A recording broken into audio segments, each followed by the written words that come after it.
But my first point is, you could want to talk to somebody, you could be looking for him for years, he could be sitting right next to you, but if you're not aware that he's sitting next to you, it's worthless.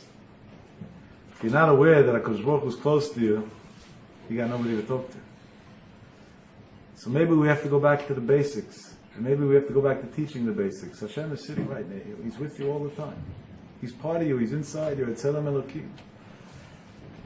He loves you unconditionally, always, no matter what. No matter what you're up to, no matter what you did, no matter what you're doing. Hashem is with you every second of the day. And there's no Jew in the world that doesn't have any kudat tovah, as Rav Nachman calls it, a good point in his life that in 1 second, in his neshama could flare up to be a tzaddik gomer. Nobody in the world. Can never write off anybody. But then there's another point. On a regular day, if I wanted to go see Henry Kissinger, probably I wouldn't know how to do it. I probably wouldn't have access to such a thing. When would have been the opportunity? There, on the plane. From here we learn a concept. When a powerful person or a politician or on a very shallow level a celebrity or anybody else, when he's in the comfort of his home, to speak to him is almost impossible. But when he's out and about, when he's available, when he's accessible, it's very easy.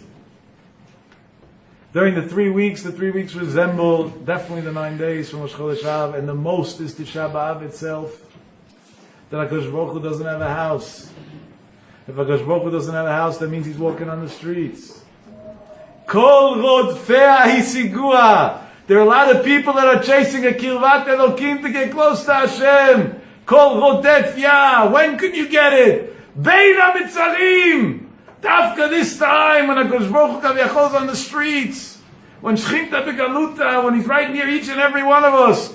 This is the closest time, the easiest opportunity to grab God and say, I want to be closer to you. So that means Tisha B'Av is not an event day. It's not a day to count the hours. How many hours left to the flight? Countdown. How many hours left to the fast? How many hours left to the... One guy told me I'm flying to Israel the night of Tisha B'Av, because like this I'll save 7 hours of fasting. I said, I don't know if you should or shouldn't fly to Israel on Tisha B'Av. That's up for discussion. It might not be, a bad thing. It could be to go to pray mincha by the Kotel on Tisha B'Av. Might be a good thing. I don't know. I'm not a posek. Go to your local posek halacha, ask him. But the reason definitely shouldn't be to save that few hours of fasting. Because just the opposite. Kol hamitabel al Yerushalayim zochev v'roeh b'simchata. Somebody who mourns for Yerushalayim HaKodesh has the guarantee that he's going to merit to see b'binyan Beit HaMikdash. So don't be proud of escaping the fast. That's not something to brag about. Be proud that maybe you're going to Eretz Yisrael. It's a good thing.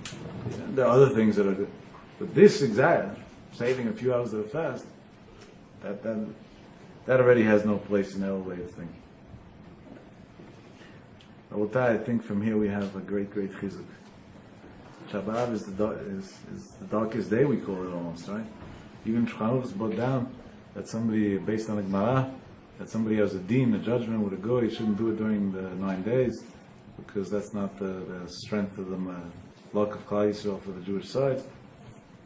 So it seems to be very dark days. Some people say all the tragedies and problems happen during the 3 weeks.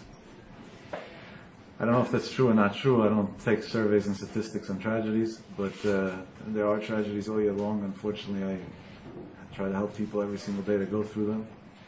But there definitely is, throughout the years, there have been many things during Bein HaMitzarim that weren't pleasant for Am Yisrael. But if we take it with the right attitude, where your mind is, that's where you are. We proved that many times over the many, many years of classes. So if you take it with the right attitude and you see that this is an opportunity, this is something that I want to utilize to get closer to Hashem instead of to feel all scared and wait for it, count the seconds for it to be over and whatever. So suddenly you'll gain instead of suffering. Suddenly you'll grow instead of feeling weaker. And dafka that gain is going to be an amazing thing. I'll share with you a story. Somebody called me last year. It was the day after Shiva Asar B'Tammuz. He told me he has a trial about something, and the trial day was scheduled for Bet or Gimel Av, I think. And he heard in speeches and in whatever he learned in shul, that it's not a good time. So he wants to know if I think he should change the trial date. I said, yeah, it's Alacham Fureshet. Try to see if you can delay it. Calls me back a few hours later, all sad. His lawyers told him that they tried and there's no way to change it. The judge is stubborn. This is the trial date. Case closed. I don't even know for what it was, but all I know was a parking ticket. That's what I hoped. But one way or the other, he seemed pretty distraught about that. So I told him, I said, listen, there's laws in the country and you have to, what should we do? If that's what the judge said, that was what the judge said. And that bothered him, I think, even more. That probably was a dumb thing to tell him. But out of frustration, from the depth of his heart, he told me, you know what? Now God's going to have to show me that even though it's the 9 days, and even though I shouldn't be going to trial now, and even though the Gemara says that it would be better to delay it, I tried to delay it, didn't work out, it's all in His hands. I said, no, that's a beautiful thing. Amen, Kenny, that's all. He called me up that night, I think it was Gimel Av last year, I think. Maybe I'm wrong with the date, but one of the first few days of Av. Tell me you won't believe it. I walked into the court, I went in front of the judge, the prosecutor said all this Lashon Hara, and after 2 minutes, the judge says there's no grounds for this case dismissed, and have a good day. He said, so Av is not so bad after all. I told him, idiot. You got it all wrong. Av, you shouldn't go to court. Av, because you realized, Av brought you to realize, Abba, you have a father in Shamayim. And at that point, you realize, luck is not going to help me, and Sgulot are not going to help you. The Gemara clearly says this is the wrong time to go to trial. And at that point, what was it? I said, what were your words to me that day in the conversation? That Hashem's going to have to help. He's going to have to do it. Tough luck. That's it. It's out of my hands. I said, when you came to that realization in Shamayim, they erased it all. They said, you're in good shape. So Av can be a day of darkness. And of course, we mourn for the temple, and we mourn for Kol HaShekhinah, and we don't take it lightly. But Av is also a great day of light. Every day in Rosh Chodesh Av, from Rosh Chodesh Av on. It's a day of Kol Rodfei Sigua.